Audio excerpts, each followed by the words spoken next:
Welcome back to the Back Post podcast. We are going to be talking about all the latest and greatest transfer rumours. And then worst and greatest, weren't they? Oh my God. Well, last week we were talking, and then an Ornstein bomber dropped about Tonali.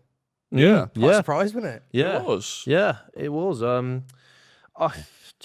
There's been so much going on at Spurs at the moment, transfer-wise. Busy bees. We're very busy, and I can't keep up with it. It I'm kind trying to of feels like relax. you and Real Madrid are the only teams that know it's open. Yeah.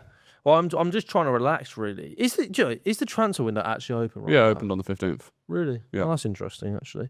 But yeah, there's been so much going on, so many rumours happening.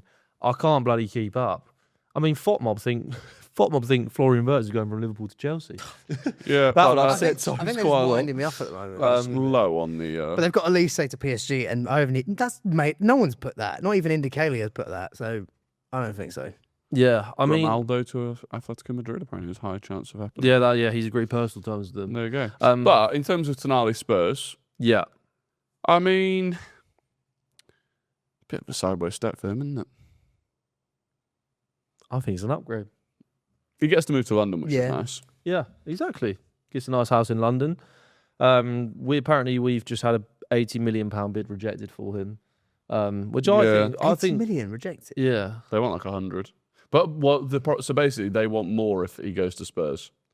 Because Spurs Because is a it is competitor. right. Okay, Yeah. that makes more sense. So they want him to go to like a City or an Arsenal. Someone that's too far above them. Yeah. Okay. But I think that he will come to Spurs. I think we'll do that deal. Well, it doesn't seem like anyone else in for him.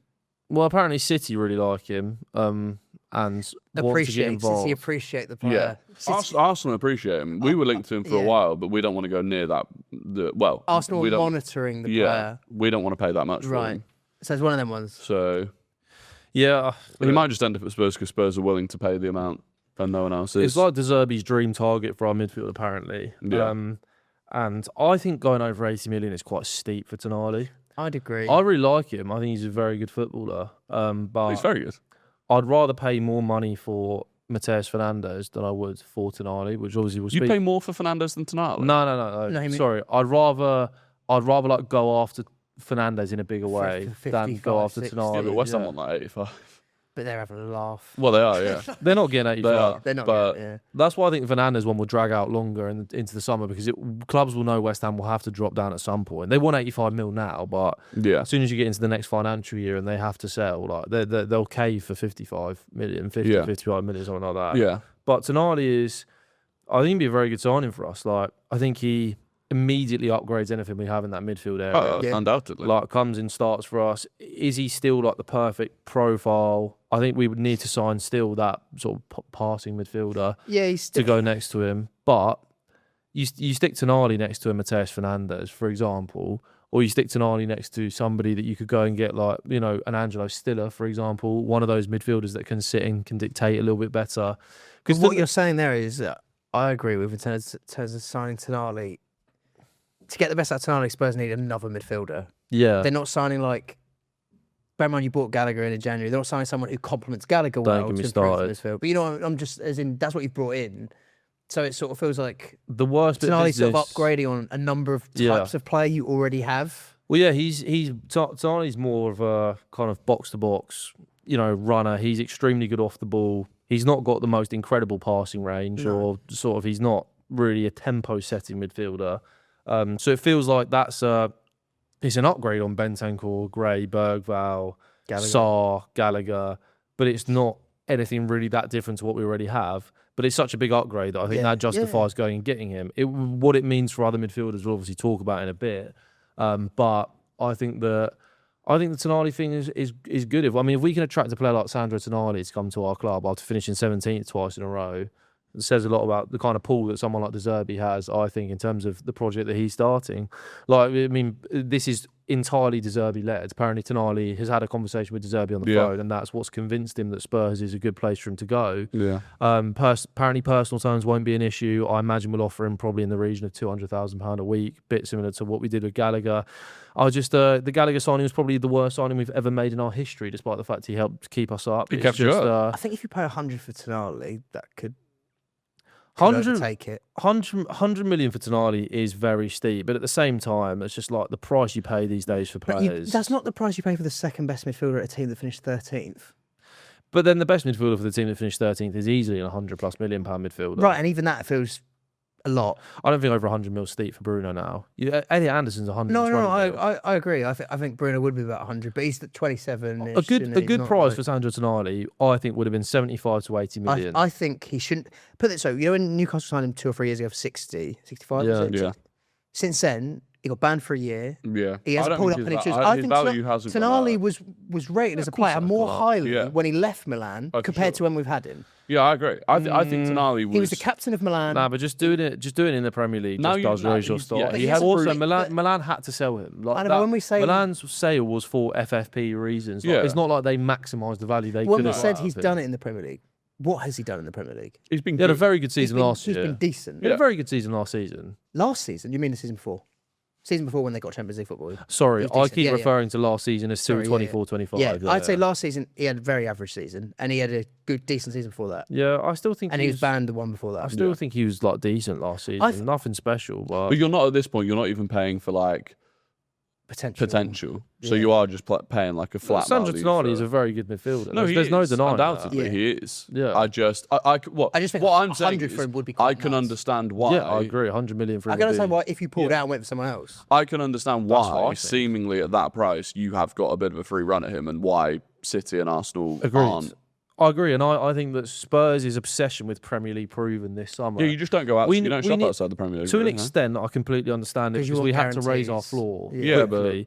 But if you've got a midfielder, for example, like a Manu Kone, who's in the French squad, has had a really, really good couple of years at Roma, is younger, a similar kind of profile to a player like Tonali. If he's available for £50 million from Roma, spending 80 to 90 million on Tonali when that kind of player is available for cheaper makes little to no sense to me. Yes, you still get the Premier League proven angle with Tonali, but saying like a midfielder like Kone couldn't translate immediately to the Premier League. So when you have similar types of midfielders, I know Tonali's better than the midfielders you have, but when you have similar types, if you're going to spend that money, sure you're spending that money to bring in something you don't have. Yeah, we need a specialist. We need a specialist 6 who can sort of provide, and especially when you're losing Romero, who's basically been our entire build-up for the last 3 or 4 years with how good he was on the ball. I know Van Hecker is obviously very good on the ball, and so is Senesi, so we have replaced that in a way. But I agree with you. I think if it gets any steeper than £80 million, I think you can pivot to other targets that can give you similar, maybe even have higher ceilings from across Europe that would make more sense. Yes, maybe they're more of a risk, and don't get me wrong, I'm not saying I wouldn't like Tonali. I'd love Tonali time for Spurs, but like from a sensible point of view, and it has done my head in a little bit when I've spoken about it on Twitter a bit, and people go back and be like, "It's not your money.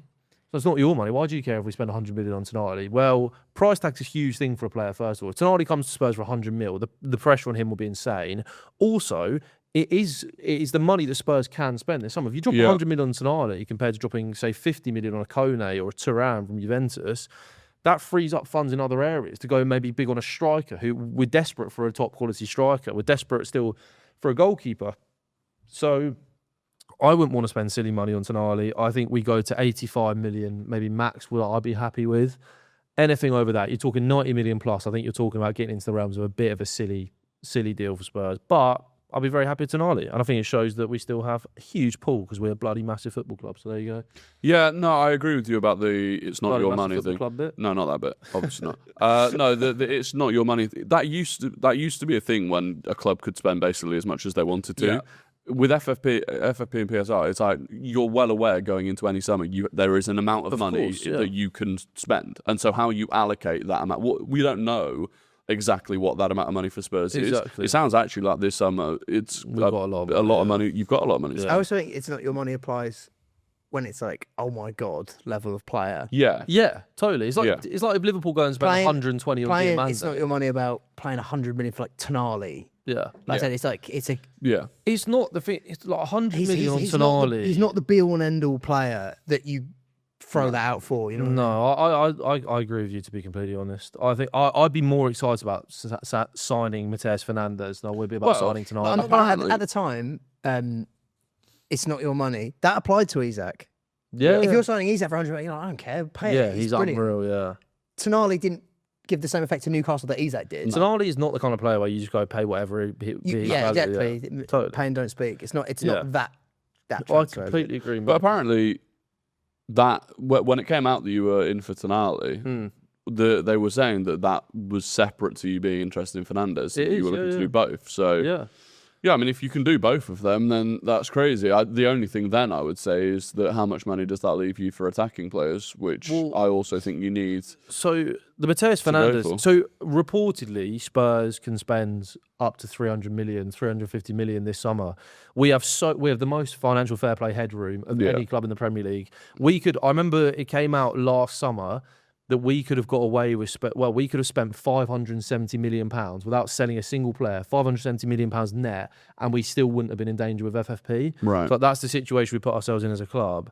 I think we'll probably have a 300 to 350 million pound summer, but we will also sell players, which like I said, we're going to talk about. But because there have been like a few rumours of us selling players, I think we'll probably make back maybe close to 80 to 100 million pound in player sales, which then you're talking about 250 million to 300 million pounds net spend this summer is probably pretty realistic for Spurs and is necessary after we finished 17th and nearly got relegated. That squad needs to be ripped up. Exactly. It's almost an expectation. And Mateus Fernandes, I think we should talk about as well, because obviously he is strongly linked to United and Spurs.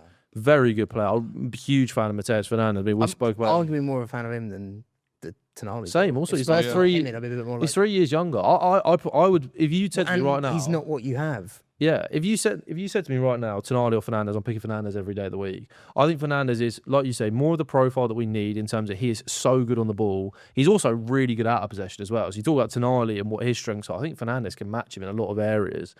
And Mateus Fernandes was basically the entire reason that West Ham were in with a chance of not getting relegated after January. Because if you remember, up until January, they were using quite weirdly. They were using him like way more advanced. And then Nuno dropped him back next to Souček, and he carried in midfield as Souček and Pablo to a very good second half of the season, considering the position they were in beforehand. Yeah. Obviously, I think that Man United are still in the driving seat for him. Look, I'm not thick. If United are in for a player, then they're obviously going to probably want to go there over Spurs, especially with United having Champions League football and just being a bigger football club.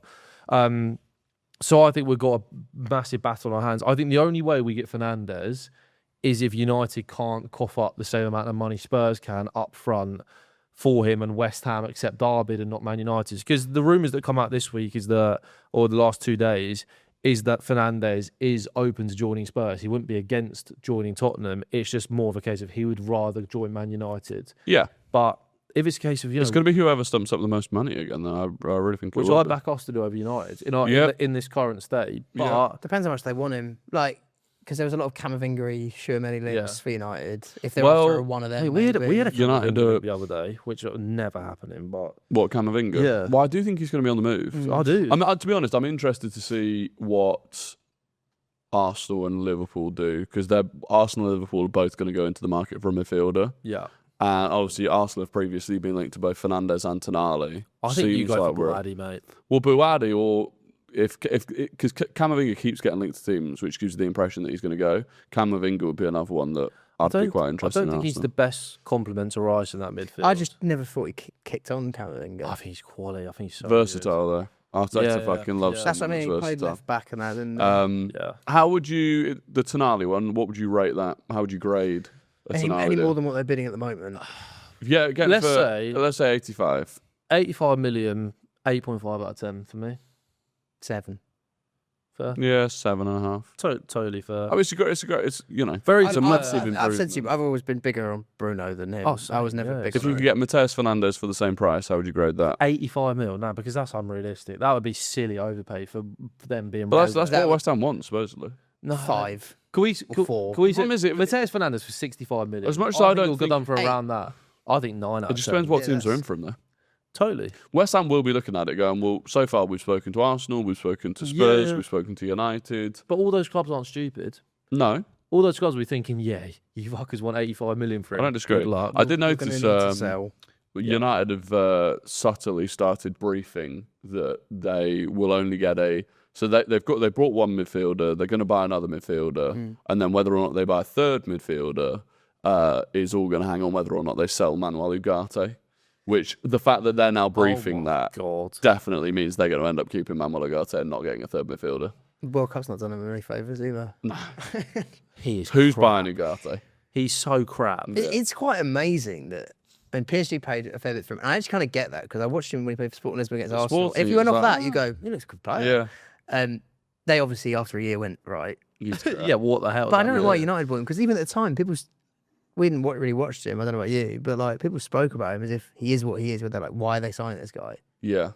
Yeah, but I And think there was still a since- thing of like, oh, he signed for PSG. Could he go to United and be all right? Yeah. He has literally been one of the worst players in the league at United. Who signed him? Amarin. Surely. Yeah. Yeah, it was Amarin. Sporting. I know He's at the he played Sporting with size. him, yeah. Isn't he on like 180 grand a week or something? Yeah. Like he's on big Yeah, he's on big wages at wages. I don't know, United. Remember when they signed him and it was was it him signing when you had that classic like the For You page screenshot of a football Twitter For You page and it's like United fans all going crazy. Yes. Yeah. You're right. I'm who were pretty they? sure that was him. Oh, he's Ratcliffe on was a, Yeah. Ineos. Move him mad. Ineos, Ineos you're- move him mad. he's on 120 grand, not 180. Ineos, That's are you 119 and a half mad? too Yeah. much. That was the tweet. Are you mad? Fuck Ineos? 100 quid a week. Yeah.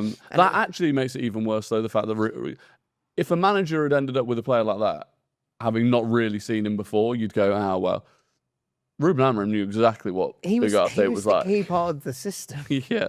The idea of Ruben Amorim's system. Well, that's another Ruben transfer Amorim was rumour. hilarious. Amorim to AC Milan. He was hilarious though. Go on then, rate Mateus Fernandes for, say, 65 minutes 65, again. I'd say that's a nine. Manchester United. That's a Eight. 9.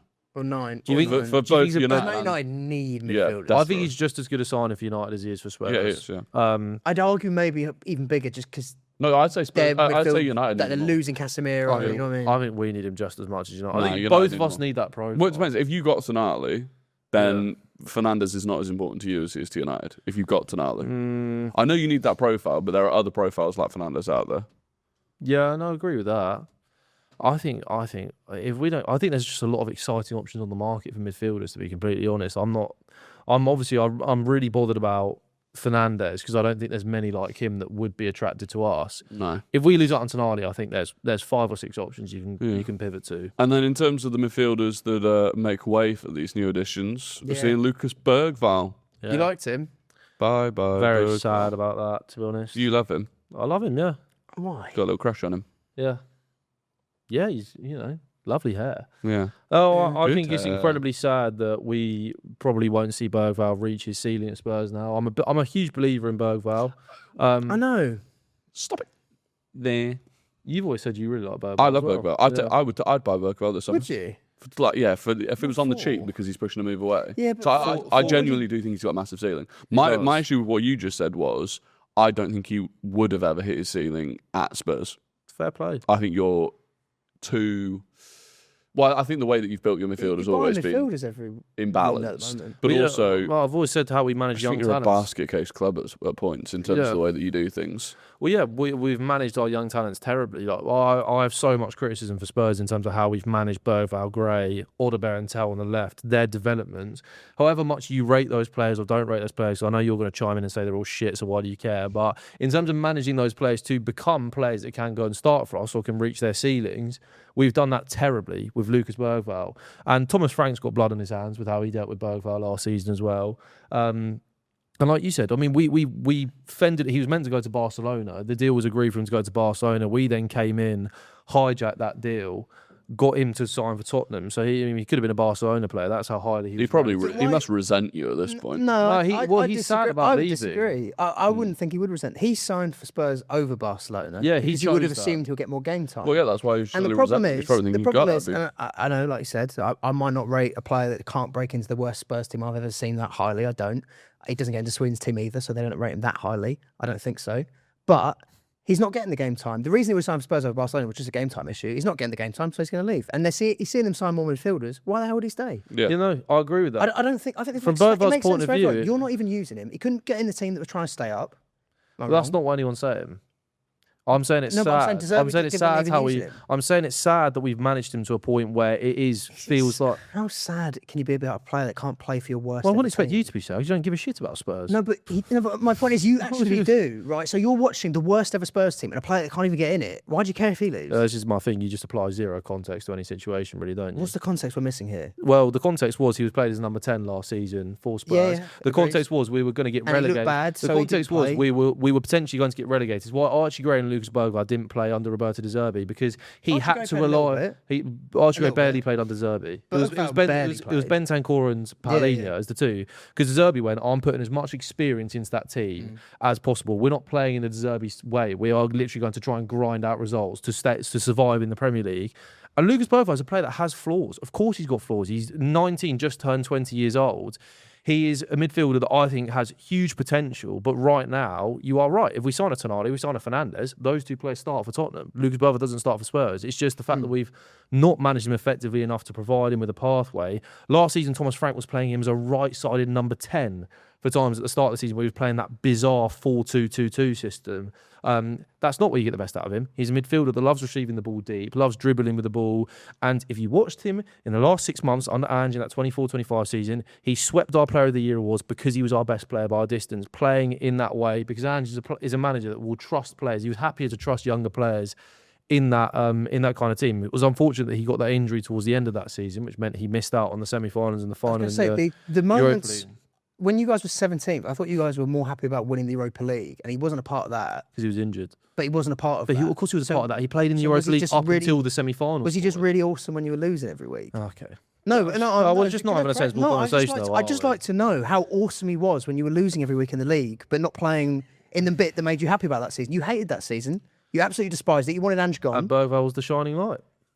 No, the Europa League was the shining light that he didn't play in. No, so do you remember when we had like 12 first-team players out injured, and so all of the youngsters were just shoved in? And I'm saying that finals, you carried that season. You can lose a game and a player plays well. Do you know that's a thing? Yeah, of course. Yeah, and Bergvall played well every single week. He wasn't that good, mate. He was an all right player. He was very good, which is why he won our Player of the Season. Your Player of the Season was the fans. You've come 17th back to back. Why you care about any of these individuals is a mystery to me. This is like me. Yeah, why do you care about your football club and the players at your football club? I wasn't crying my eyes out because Chukwuemeka left, but he looked like a potentially talented youngster. So we're comparing what Chukwuemeka did. Chukwuemeka played 2 minutes for Chelsea, man. Chukwuemeka looked. You think Chukwuemeka's a better talent than Bergvall? Yeah, he was. Absolutely. So in that season, but I wasn't bothered by him leaving. In that season, in 24-25, he got 1 goal and 3 assists in 45 games. The goal came in the Carabao Cup. He's not a midfielder that's going to contribute massively to. What is he elite at that I'm missing here? Because I don't carrying the ball, dribbling.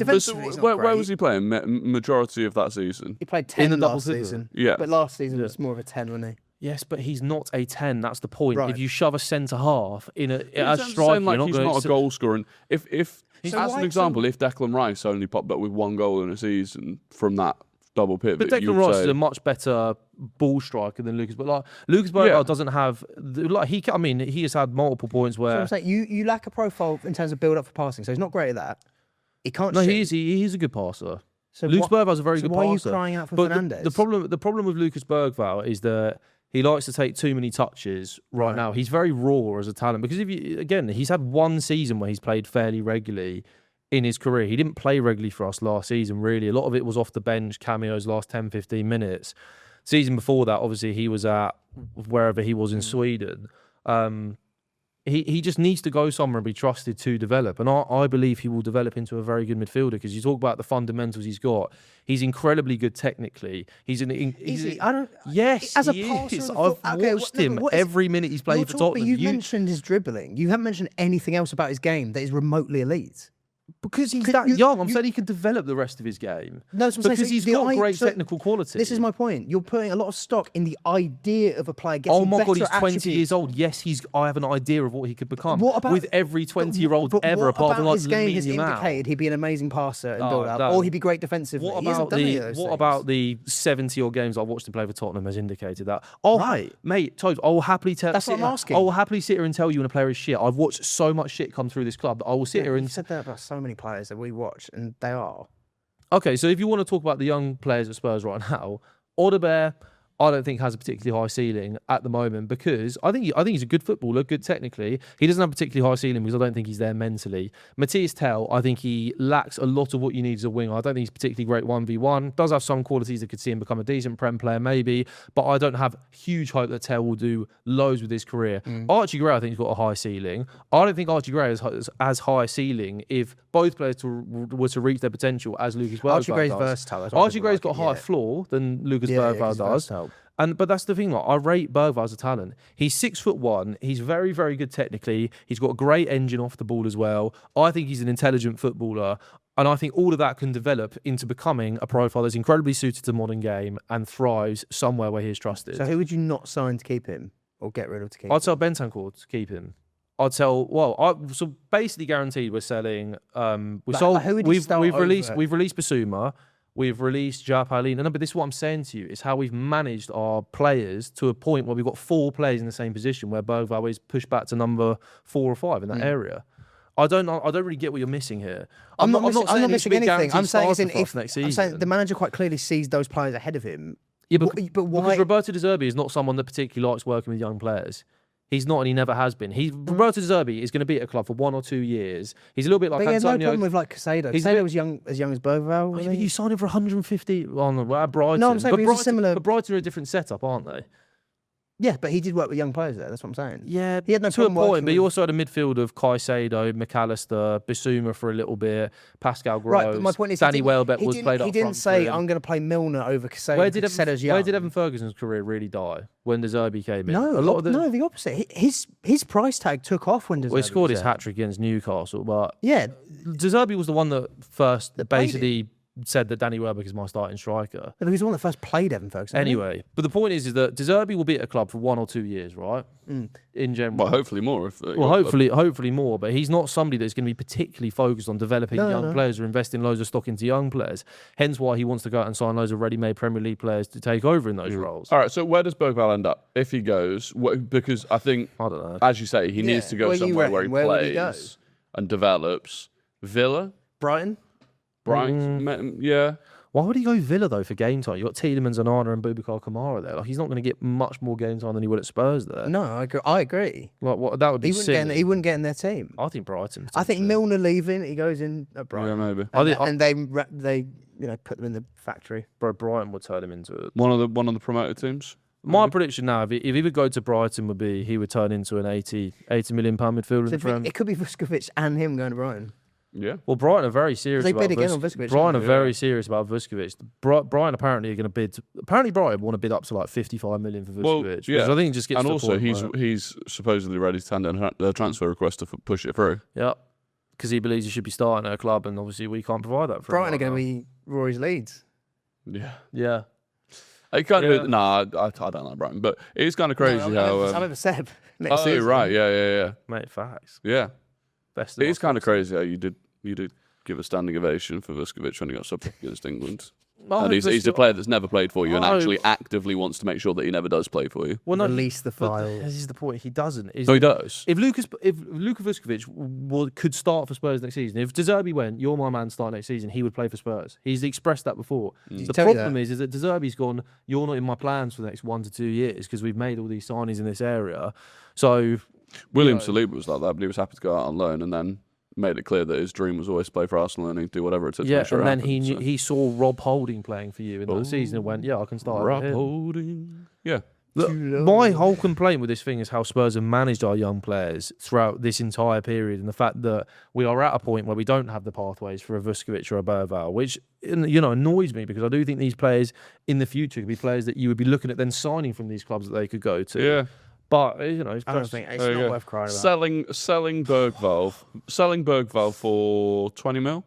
How would you value 20 mil? Go fuck yourself, mate. 20 mil. Well, that's about what Liverpool are looking at selling Curtis Jones for, and he's shown. Curtis Jones is a better player. Again, it's already come out. Spurs will not sell for anything under 45 mil for Bergvall. No, you do well if Curtis Jones is 45 mil. Then we'll keep him. Curtis Jones is better than him. Well, yeah. How much is Harvey Elliott going for? Well, Harvey Elliott would have been valued higher than Bergvall up until this season. Don't know actually what's going to happen there, but Good combo, lads. Yeah, great. Do you actually think you get 45 million for Bergvall? Yeah, there are Based a lot on of what? clubs interested for the price tag the Spurs have set So it must be cheap. based on his talent. But what is the price tag that's been set? 45 million. Where have you seen that? It's been reported by most Spurs tier 1 journalists. Yeah. Mm. Well, we'll see. If he goes for 45 million, then Brighton. you've done well there, I think. His transfer value on Tottenham was 49 mil. There you go. You'll be fine. 45 million for him is a good deal. Yeah, that's good. That's good money. I don't think it is, but If you fair get like play. a Fernandes, you're not going to care about him. Well, You've got sorry, you Fernandes, don't whatever. think 45 million is good value for him? If you got 45 and bought Fernandes for like 65, that would be a brilliant deal. Yeah, if you're thinking about the here and now only, then sure. Fernandes No, isn't so old. just Fernandes clarify. isn't No, old. sorry. If we do sorry. if we do sell him 45 mil, How you good obviously do you think take this that. player's going Sorry. to I think he could be very. I think Lucas Bergvall's got 20 a world class ceiling. I do. I think he's got a high ceiling, but a 20 million net spend to go from Bergvall to Mateus Fernandes, you don't think that's good no-brainer. value? That's a no-brainer. I'm just sad about losing Bergvall. No, that's completely fine. Yeah, that's Put fine. emotion aside, though. 20 million net spend to go from Bergvall to Mateus Fernandes is. Sure. They're the same age. You can't. There's like a year you between can't. them. You can't There's talk a year about between wanting context and everything for a conversation, and then. And No, also- I know. also look at this- I agree with you. We got 45 million for Bergvall. In terms of just looking at selling him, that's Yeah. probably quite a good deal. Also, the difference level, they're a year between them. He looks miles ahead of him in development. Yes, because he's had the development at Southampton and West Ham. That's Yeah, what I'm but Yeah, he's saying. miles better. If Bergvall had that career path, I think we're talking about a Yes, similar Bergvall thing. played The loads problem the is, season and before, this is didn't where he? this is where I go the other way when And he's teams not start. played the season. This is where I go the other way when and this is what I've always criticised Chelsea of doing, of paying for potential that might be hit before it's been shown. Because Bergvall, as much as I agree with you, I think he has a really high ceiling. Until he shows that, you start going above 45 million, you're paying the amount you should be paying for a player that Shown is a that bit, level, not yeah. that could hit that level. Sure. Whereas Mateus Fernandes for 65 million has, whether it's because of the pathway he's had or not, think he has shown that Clubs he has that clubs are just switched on to how good Bergvall could be, and for 45 million, you are taking a risk on a player that I think we're has an waiting till- incredibly high ceiling. Well, See wait. when everyone big's interested. level. Yeah. No, but if they are, you're just, laughing. You have but just made up if they that are- loads of clubs were interested in him for 45 million. No, I've not seen that anywhere. so on David Ornstein's little tweet about him, and you always say David Ornstein is the best in the business. He said lots of Premier League clubs plus around Europe are interested in the Lucas Bergvall situation. Yes, we'll see what clubs they are. See, Lucas Bergvall, targeted by clubs in the Premier League plus Europe. But that might be Brighton and whatever. That's what I'm But saying. it should be Brighton because he needs to go somewhere like that to develop. sorry, so if he but- signs but- for Chelsea or a Villa or a Because he's not good United or enough for those whatever, teams, yeah. just to clarify, No, but he's not. The tweet just says that clubs are targeting Bergvall. It says nothing to do with The calibre of 45 million pound price tag or if they'd be no, happy to that's pay been it. set by other people. Right, but But you can't obviously, David Ornstein- half aggregate what Ornstein said and then apply something that someone else Mix has said his and put it into cocktail again. one. Well, of course you can because they're all tier 1. Well, Ornstein. Ornstein I has don't a- know. Ornstein- Ornstein is tier 1. Your Spurs guys, Stu whoever the hell Coy's- they are. Stu Coy's is a tier Well, he one. does the hand of Arsenal gimmick all the time, then tells me my Spurs guys aren't reliable. Well, yeah, because Hand of Arsenal actually has proof. Yeah, so Proof do of the what? Spurs guys. Who? It's just for Spurs. You don't Stu- care about Stu Spurs, Coy's. so you don't know. Yeah. Stu I'm Coy's just, doing it. you just keep saying the Spurs guys. I'm not hearing any names. Oh, listen, mate. I've got my Invert the contact. wing. Invert the wing tweeted or something. Yeah. Yeah. Look, Oh, well, when these mysterious look, I wouldn't, sources come I through, wouldn't then. expect you guys to care or rate Bergvall. I've spoken to you guys for. I rate Bergvall. Yeah, you do, not him. I just think he's all right. I think you can get rid of him and get a better midfielder, and you are. What did you call him in the group chat over the weekend?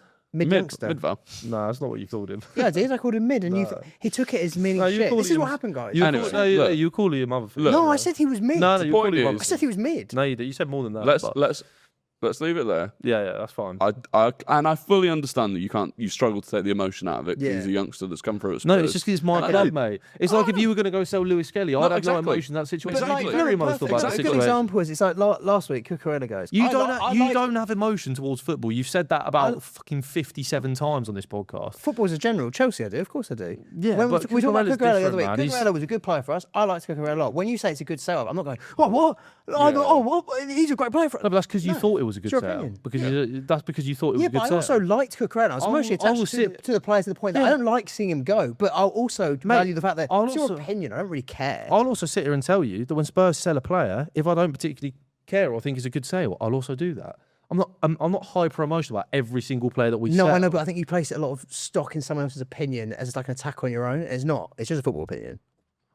I don't think it's an attack on mine. No, I just you think take it as you if, give me these sweeping generalisations about every Spurs youngster. I give you my opinion. It's not every and Spurs you sit there and youngster. say that you don't watch much football outside of Chelsea because you don't really care about it right now, and then tell me these sweeping things about Spurs. I'm like, well, I know you don't watch I can watch a player several times enough to go, that's my opinion of that Fair play, player. mate. I just disagree with your opinion. I don't think it's an attack on mine. I just disagree with what you're saying. All right, before we move on, grade the Bergvall transfer. Let's say Rate the sale.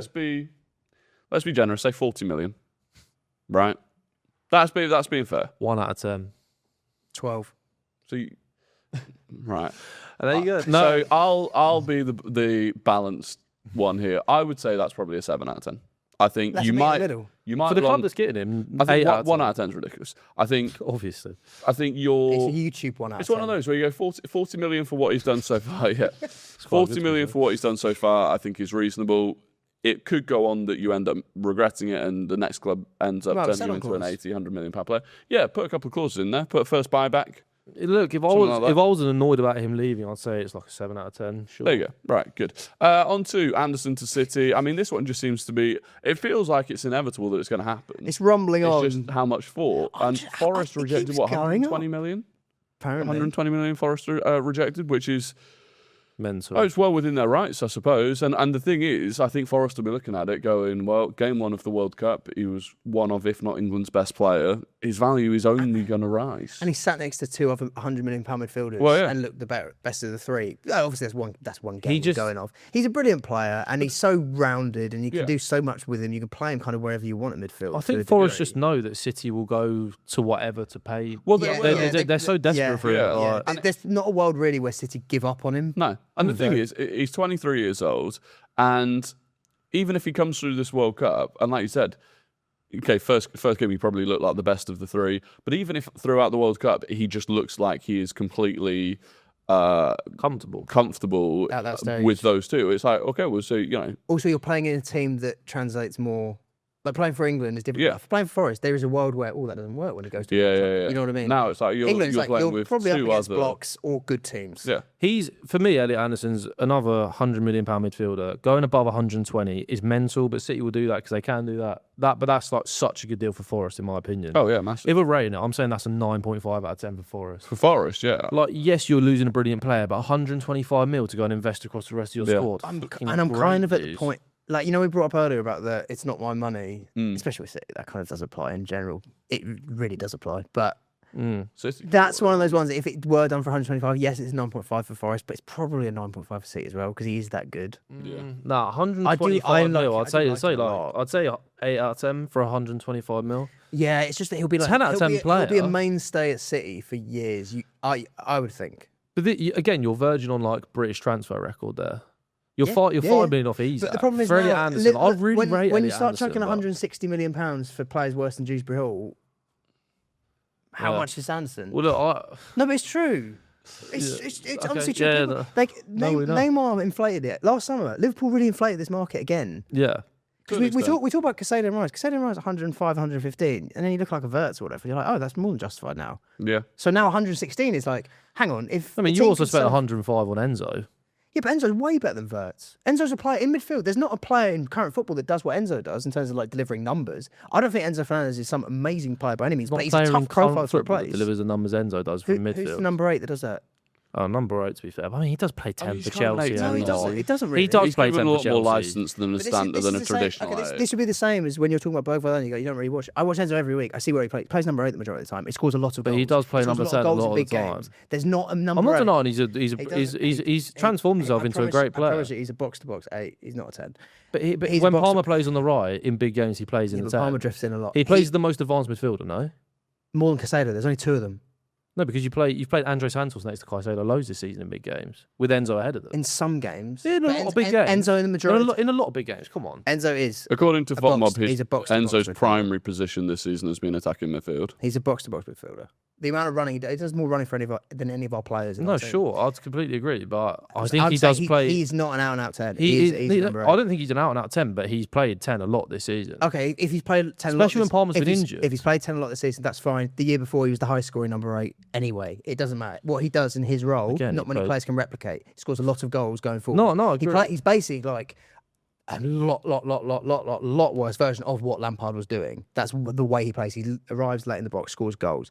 So he's a hard profile to replicate because there's not another number 8 that but I mean, does you've that. Also said about Enzo Fernandes that like you can kind of take it or leave it with him. Yeah, I can. Yeah. I'm not saying with That's what I'm Cucurella. saying. Like, You I shouldn't enjoy be the saying player, that for a £105 million midfielder. So, but I am.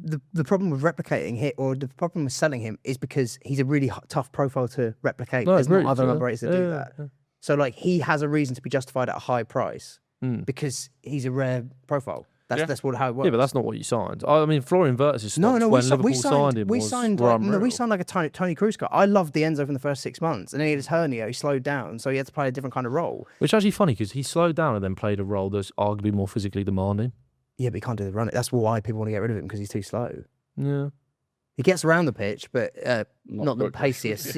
Not the paciest. Yeah. Whereas Wirtz is was number 10 that was seen as that. Yeah. No, I think this Anderson one is just one that will get done, and it will be a lot of money. But I think it will end up being one that people look at in the same way that they do Rice and Caicedo, and they go, they paid a lot, and they got paid it, but it was worth it. Yeah. But I would rate that if Forest can get 125 million, I think they've done better out of that than City have. But City won't. But I think if Newcastle get 100 for Tonali, they've done better than Forest have. Yeah, but I'll be honest. I don't think he's an 120 million pound player, Elliot Anderson. No one's saying that. He is now. I think he's a 100 million pound player, sure, but like 120 is madness to me. I actually think that's significantly more. I think with the way the market is now, he's justified 120. What the hell about They're that? asking for over 85 for Tonali. He's had one brilliant season at Nottingham Forest. How much did you bid for Tonali? It's been rejected. Like 80 million. 80 million. There's a huge difference between 80 and 120. It's 40 million. But I'd say he's like twice the player. But also, not 1.5. I think it's slightly disingenuous to say he's had one good season. Yeah, it's been in terms of as a full season. Yeah, one truly elite season. But he is also only 23 years old, and last season was the first time that he'd actually been given most of a full season. I think he's unreal. But again, I think the pressure and expectation you get put on yourself, like how harshly Rice is judged because of that price tag, how harshly Caicedo was judged because of that price tag. Exactly. I think that's why the World Cups were very telling in a good way, though, that he stepped on the field with those, like we said, two other players worth that money, and he's the one who's shone. I'm sure he can deal with it. Sure, he'll be very good for City. Sure, he will be. There you go. On to Liverpool, who I mean, they've just embarrassed Newcastle United again with that Victor Munoz deal. Newcastle were there for about a week. Various bids had been made. Various Munoz, he's a weird one. His career path's been weird. You know what I fucking hate about our job? What? It's having to see content creators then speak about the player. They're like, we've got this player. He's such a good player. I'm like, you haven't fucking watched Victor Munoz. And Victor Munoz is like an evil character from a Spanish cartoon. So basically, who is that? So he was at the Real Madrid. So the weird thing is he's 22, sorry, turns 23 this summer. So he turns 23 in... Old. He turns 23 in 3 weeks' time, right? He's only played one season. He played 63 games for the Real Madrid Academy up until last summer. So he's still playing for them at 22 years old. Yeah. Then moved to Osasuna. Real Madrid had like a buyback, which they've not initiated. Goes to Osasuna, scores 7 goals in his first season. And suddenly he's gone to Liverpool with Newcastle fighting for him. Until Liverpool snatched him, I had never heard of this player. No, and that's probably down to me, maybe. Yeah. No, I'd not. His one career highlight for Real Madrid was he went through 1-on-1 against Barcelona and spooned it wide. Right. And that's a clip that loads of Barcelona fans are basically playing about. This is what you're signing. Yeah, so it just seems like a bit of a weird one. And it's 40 mil as well. This is obviously one where there are underlying and you're telling numbers. Me 40 mil for Bergvall's crazy and he went for 40 mil. What are we doing here? You know what I mean? Yeah, at least I've heard of Come Bergvall. on. Yeah, thank you. Both a rip-off, though. But he looks a bit like me. That's a bit weird. So he suffered hours after signing for Liverpool. Is this clickbait or is this real? No, yep. I'm saying it's a clickbait. Who knows? Spanish FA, he suffered a setback in his recovery and was out for their upcoming games. No time frame on recovery. Anyway. So he's in the World Cup squad? Yeah, he was in the World Cup squad. Right. Was he? Yeah. Well, he is in the World Cup. The actual Spain team? No, the German one. And he's he's a winger, and he couldn't start. Come on, but under 21. He couldn't start when Gavi was on the wing. Yes, well, he's injured. Right, that's why. I thought he was injured recently. But to be fair, they've taken like Jeremy Pino and they got that weird. But I think there just must be something underlying in the numbers that data teams have looked at and gone, yeah, we want to do that. Signing. But the difference is for Liverpool, he's just going to be a rotation sort of option. Whereas the assumption was that for Newcastle, he'd be a starter. This was going to be a starting player. Newcastle United are embarrassing, to be honest with you. The way that they're approaching business, this is another one that they were. I feel sorry for them, man. I mean, it was being. Oh, I feel sorry for the fans because it's a public humiliation ritual. Genuine. And this was one that they were. It was just so taken for granted that this was going to be a Newcastle signing. Yeah, they were like incrementally bidding more and more, which. They were about €5 million away from just paying the release clause anyway, and then obviously Liverpool, and apparently it was Iraola that really sort of pushed it, and they've just come in and stolen him, and that's just another one in the ongoing saga of Liverpool and Newcastle. Yeah, them specifically as well. You know, because now people are going back and finding previous ones before Ekitike and Isak. Yeah. So like Szoboszlai was really close to signing for Newcastle in 2023, and then Liverpool came. That's probably when they signed Tonali, though. Like, do you know, people are taking that one. Summer 2023 was Tonali, yeah. But, so painful for Newcastle. And then, obviously, for Liverpool, well, in terms of rating this Victor Munoz one, I think it's difficult because none of us have really seen him play. As a rotation option for 30, what was it, 35 million? 34 million. Yeah. I think with add-ons, though, I think. Well, I don't know enough about it. The name test, he sounds all right. Doesn't sound Victor Munoz sounds like a good player. It sounds like a Spanish Victor Moses. And I liked Victor Moses. Well, there you go. I'll give him a 5. Excellent analysis. Well, this is what but the big one that they're going for is obviously Yande Mande. Yeah, bid. Had a bid of, what, 100 million euros rejected? Straight away as well. Leipzig are desperate for him to do another year, apparently. Yeah. I think they know, because I think Leipzig got Champions League. Probably. And the World Cup's already increased his stocks, I think. I think they know that he could probably go for more than that if he stays for another season. Yeah, they got Champions League, so he'll be in the Champions League next season. The thing is, you just know that this happens every year. If you're in for a team during an international tournament and they're having a good tournament, there is zero reason for you to sell them as a club. Yeah. So it happened with us when we bought Calafiori when he was at the Euros. We were in for him before the Euros, and I think we ended up spending like 15 million more on him after the Euros because he had a great tournament. Like, it is just what happens. It is what it is. But yeah, look, the performances he's putting in at this World Cup. Very good. If you're a Liverpool fan, I think it's exciting. Yeah, for sure. Yeah, absolutely. He's been very good at the World Cup. But it has to be. I'm terrified of the Bundesliga players. I don't think he is one of them. I think he's very good. No.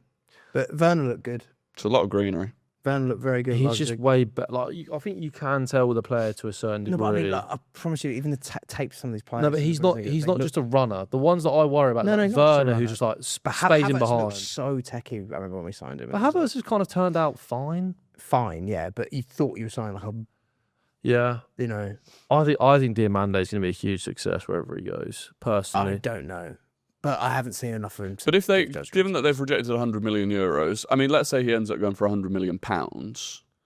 It's a lot of money. It's a lot of money that is a one season for a young winger who's had one season. And look, totally. You know, that's. But you know, Dembele went for around that from Dortmund, and he hadn't been around long. I know he was at Rennes before, but yeah. Look, I think it will be. I think that deal will get done for around 100 million pounds. Well, that would be 115 million euros. So. I don't think it'll flop. Personally. I don't think he'll flop, but there's a difference between flopping and living up to 100 million pounds. I think he feels suited to the Premier League. He feels he does feel quite Iraola from what I've seen as well, mate. He's that Ecuador game, the opening game. He was a joke. He's actually he's so good. Yeah. Nkapé is a good defender, and he looks very comfortable on the right or left. Actually, he didn't have his best game against Germany, but still was like creating chances and like. Just doing like if that's a bad game for him, then it's like 100 million. I'd give that. I'd grade that at like an 8. I'll go 8 as well. I'll go 6. Ooh, I've seen less of him. I don't know. You just don't know the Bundesliga. Mate, if anything, that makes me want to go like 3 or 4 because that's crazy. I mean, you say that, but like also there's so many players who have come from the Bundesliga. Haaland, De Bruyne, agreed. Yeah. Aubameyang at Arsenal. Yeah, we're going back a while now, though. Yeah. De Bruyne and Aubameyang is like mid-2010s. Haaland's the only one of the big deals in the last about 7 or 8 years. Xavi Simons was unreal for Spurs last season. Couldn't get in the worst Spurs team. Mickey van der Ven. Yeah, exactly. You're not doing your argument. Jamie Gittins. Yeah, exactly. Like, the list goes on, man. Yeah, so Newcastle. Kunku. Oh, he's a bad one, yeah. Newcastle, are they Well, it's doing all anything different, else? Have they pivoted away? I don't really know. I just see their fans I think crashing out just permanently. I think they just need to hide for a... I think Yeah. they need to just buy a big chair and pop it in the side of the stadiums. Yeah. Yeah, after that Keith Schmidt guy Smith. is really talented apparently. I imagine that's probably to replace Tonali when he does eventually leave. All right, well, let's have a look at who the Keith Smith is, shall we? But I mean, from Newcastle's point of view, we don't Get rid of Eddie Howe, first of all, guys. Keith Smith is a 20-year-old that currently plays for AZ Alkmaar. He's meant to be very talented. 5 goals, 9 assists last season. Plays as a central midfielder. He's meant to be very good. I've heard rumours about him. Looks decent on the ball. Never watched him, but I've heard. Well, there you go. rumours. So we'll see if that happens, Yeah. and it'll be interesting when he signs for Liverpool. what he You've had looks some like. news, haven't you? Yeah, Morgan Rogers. Sounds like it's something that's going to happen. Hand of Arsenal, our trusted source. Here we go. Friend of the podcast. Said, last night said, exclusive, Arsenal will officially open talks with Aston Villa to sign Morgan Rogers in the coming weeks. There is a real willingness from the English champions to get a deal done at a reasonable price. The fee will be the key. Personal terms are no issue at all. So basically, we've already spoken to Morgan Rogers. We are his number one destination. And this is what we've done a lot of in recent years, is basically getting the player to agree to the move before we start talking to the club. Just so it makes it very common. It's yeah. not a special Arsenal No, but thing. we've started doing it more recently, which we didn't do previously. We used to get absolutely ragdolled in negotiations. This is the thing. Like, how on earth do clubs not just do that? Tapping up accusations. It's why we couldn't get Elise. Yeah. We were speaking to him, we released Also that clause, and then Palace were like... He saw you were going on a downward trajectory, so he didn't want to join Well, you. no, he'd agreed terms. He dodged the bloody bullet, didn't he? He'd agreed terms, and then we went to do the release clause, and Whatever. Palace went, how the hell do you know there's a release clause? Whatever, Yeah, I whatever, think that is whatever slightly you believe, different, to mate. be fair. Well, No, the following summer he took by a minute, obviously. But the year before, when he wasn't as... But yeah, Rogers is, I mean, it I'm continues sorry, to it be an still just interesting doesn't one. make any sense to me. Well, it makes sense if we sell Odegaard. But like, does it? And I'm I don't think it looks great for Eze, put it that way. Yeah, Because he's like left hugging that side kind of player. They are a very similar player that plays in very similar areas. Like last summer, Rogers made more sense than it does now, but equally it's a good player. yeah, but I think we need both of them in the same way that last season we needed both of them. But is that your left But wing? like you said, I think Is that your left wing signing? if you chop Odegaard, Can you sell Odegaard? if you chop Odegaard, Well, yeah, I think we're going to sell Odegaard this summer. But like, to who? For what? Well, I don't know, but I'm getting a growing sense that we sell Odegaard this summer, based on the fact that he's one of our highest paid players.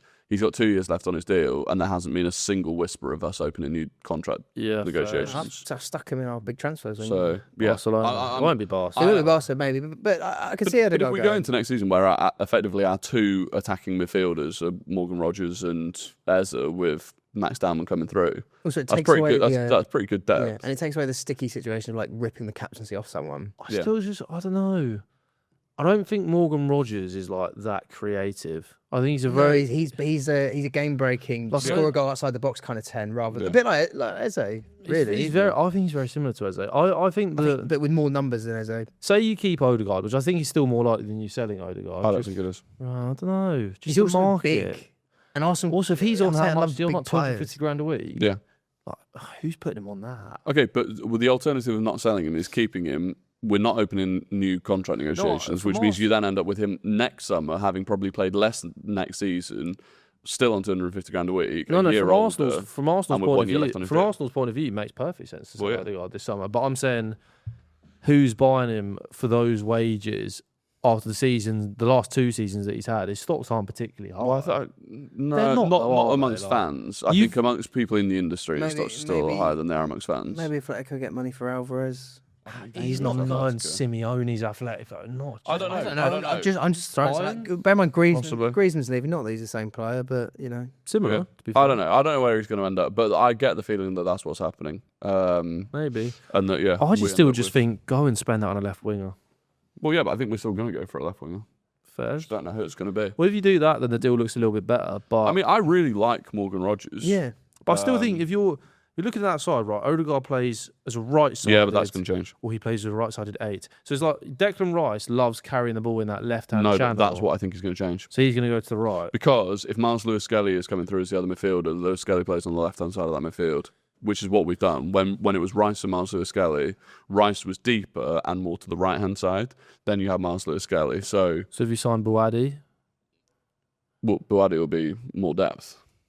Fairs. So hey, look. I think this is the thing people get doesn't scare me. I think people get a bit confused now that I'm fine with him. We're beyond the point where every new signing, even if they are like a £60 million player, is going to start. Like we're at that point where we're just building out a squad. I don't know. I think on that left side up top, there's a number of places like you can sign players who start. Left winger up front. If you sign top There's players, genuinely still not a striker that we could sign that I think would come in and guarantee starting ahead of Kai Havertz. Aussie man. No. If we bought Osimhen, I'd still like Kai Havertz to start the biggest game. Alvarez is probably the only one. Yeah. But even then, I think Kai Havertz start the biggest games over Osimhen. Yeah. Not a chance. Not for me. Not a chance. I know my club better than you do. So you do. Fair play. No. But people said the exact same. Osimhen's ridiculous. People said the exact same thing when Gyökeres came in, and Gyökeres is not Osimhen level. No, but people said no. It's not what I said. Didn't say anything to do with the level. I remember seeing the Portuguese goals. I was like, there's no defenders on the pitch. Why is the reason that we said that he wouldn't start over Kai Havertz? Because a lot of people were very questioning of his ability. Yes, but last summer everyone said there's no way you spend all that money on Victor Gyökeres for him not to start. And I said, but that would have been the idea. That would have been the idea. No, it was the idea. Was not last summer was this crap. I was Gyökeres' biggest fan last summer and was like massively fucking leading the charge of us signing him. And even I was still saying, in the biggest games, Kai Havertz will probably still start. And Alvarez is one of the very, very few that I think we would bring in and change that. Fair. And Osimhen's not one of them. Yeah, fair. Well, I think Kai Havertz is good in the big games and stuff. Like he's a good profile, but it's about what Arteta loves. He's not irreplaceable. No, but it's about what Arteta loves. What hold up play, link up play. Yeah, I think Osimhen gives you that. In the same reason that it wasn't even a question mark as to who would start up top for Germany at the World Cup. Yeah, but if Osimhen was Germany, but who are the options? I don't know if he would. By the way, I'm not. No one actually watches Osimhen anymore. Everyone just what I'm saying though. But no one watches Osimhen anymore. Especially what he did it's just Osimhen's this guy. I watched him against Spurs. That year in Napoli, and that was nuts. Against Spurs. Yeah, but you can just be real. This player is unreal. Spurs, yeah, he did. Yeah, this season. Yeah, hold that. So against Liverpool, however, Osimhen did look top. Mate, I just think Osimhen's class. Oh, I agree. But also, like you're talking about, he starts for Germany. Yeah, it's Undav or him. Like, well, come on. Yeah, or Voltemada. Full crew. Brilliant. Yeah, full crew. Full crew was actually starting some Euro games, to be fair. Yeah, he started over Havertz at the Euros. I was just watching Fat try and work out how to spell Osimhen because he knows there's an H in it somewhere, but he can't work out where. Nope. Not that way. Nope. Not that way. Not that way. Yeah, there you go. No, actually, you still got it wrong. You still got it wrong, but they've obviously done it on FOTMob that most. Yeah, people spell it that way enough. Anyway, good player. Yeah, 15 goals and 5 assists in 19 It's more that starts. he can give you all the other stuff. That's absolutely. Anyway, Rodgers to Arsenal. If we could do it for a similar amount that we paid for Eze, I'd say that's a. It'll be a lot 68 mil. It'll be 80 plus. We'll see. It'll be 80 plus. We'll see. I reckon 65. No, that's what Villa fans keep saying. I think it'll be 85, 90. Yeah. I don't think it'll be 100 million. I think 80. Around 80. I think it'll be 70. But why? They get more than that. What reason? Because Villa still have to sell. Yeah, but they're not going to. Yeah, but Rodgers is arguably a player that you could say 80 to 90 million is his price tag. So they're not going to drop 20 million under that. Oh, we'll see. Villa fans have been getting very angry about it. Very angry. Fair play. But yeah, so grade Rodgers to Arsenal then. Let's give it like a 7. I don't think it's the most important signing that we'll make this summer, but I'll give it an 8. It's just another one of those where you go. I think 6.5 because of how good of a player he is. Profile wise, I still don't think it's. I think he's an anti-stat man. Yeah. Not that he doesn't get stats. I'm saying it's in. I think he's one of those ones that people go, oh, but he shouldn't score this amount. Actually, like, I just fucking do though, mate. I just shoot from outside the box and it goes in. Get on with it. He does have a lot of games and periods and seasons where he's very quiet. Absolutely, but when he hits a patch, he's streaky. He's a streaky bacon kind of player. I think Eze's streaky. Do you need another streaky 10? Yeah, but what if the streaks don't coincide? They don't match up. If they streak, you know what I mean? In and out of streaks. Yeah, it's like the opposite of maybe. Well, I'm not gonna say. But there you go. But yeah, there you go. Rashford, next port of call.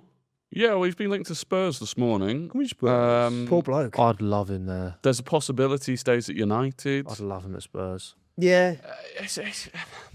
I think he probably ends I up. just don't really care what he's doing anymore. Well, He's a guy that goes on loans. I wouldn't even massively mind if Arsenal did it. I wouldn't even answer him. Chelsea. He's one of those ones where I'm like, he's better than Garnacho and Gittins. But am I bothered about If signing you can him get either? Rashford for like 35 mil, that's a really good piece of business for a club this summer potentially. Yeah. I just worry about him if it's a bit like, when Sterling, you'd seen his best years.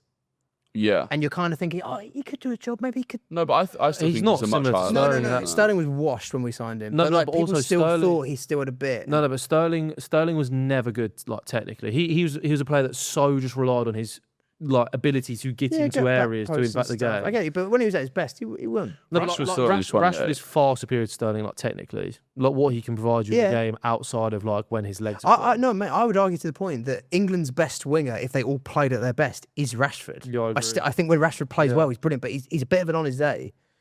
Yeah, he is. Another streaky kind of, I mean, 18 starts in La Liga last season, 15 goals and assists for Barcelona. Yes, Had some very important goals and assists for them. Scored in a final. I could dress Ferran Torres up as a package to sell. Yeah. You could, yeah. In that Also- Barcelona team, in Hansi Flick's team, you're going to score goals. Yeah, and Rashford Especially still off the hasn't. bench. Yeah, and Rashford still hasn't proven that he can do the defensive work that a lot of the top Premier League teams just is like Agree. a non-negotiable at this point. I thought his spell at Villa was like all right. Yeah, I thought he did well at Villa. Towards the end, it got better. He was unreal against PSG. you know it's quite Yeah, concerning that when game. When he took him off, that was He weird. loves playing PSG. yeah, because there's space. Mm. That's the problem. That's the flip side of. I don't think he's for bad Arsenal. against blocks though. I don't think Not he's bad. terrible. He can but score a random banger. He can.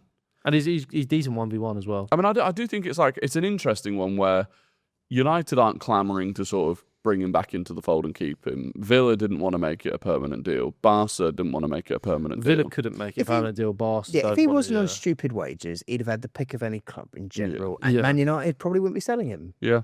But it's just the wages. That's all It's why I can see Spurs going from this summer because we have ripped up our wage structure and giving players like Gallagher 200 grand a week. Yeah, if you're doing that with Gallagher. So I'd love him at Spurs. In 2 years' time, you're just going to have a fucking honking wage bill on all of these players and go, oh, maybe. Well, that's maybe our wage structure was spending or something. well, that is a concern, of course. But you know, yeah, I mean, I can't really grade it because we have no idea where he's going to end up. But if you would say any of the big six, if they got him for about 35, 40, I'd say that's kind of a 7 out of 10. yeah, 7 out of 10. Worth a gamble. yeah, worth definitely, it, worth a punt.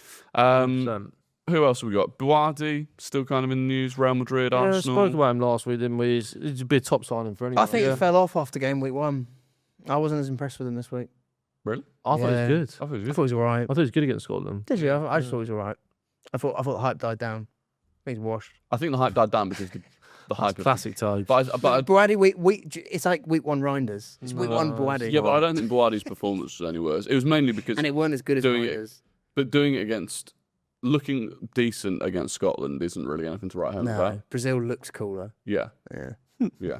Even though I would actually argue that that Scottish midfield, at least it can run, unlike the Brazilian one. Yeah, that's true. But, John Got McGinn. But yeah, I still think whoever gets Buardi, it'll be a very good signing for them. Of course, yeah. And Mecha has been very, Yeah, he can very hit a ball, impressive. can't he? Big fan. Yeah, I've been a big fan since I watched the. Do you remember the since you watched them last week. Juventus? Yeah, well, do you remember Juventus 4, Dortmund 4 in the Champions League? I this do season? remember that. Scored a brace in that game. It was unreal. I do remember Probably that, one of the only Dortmund games I actually watched this year, and he was joking that. Yeah, And I 25 just- years old.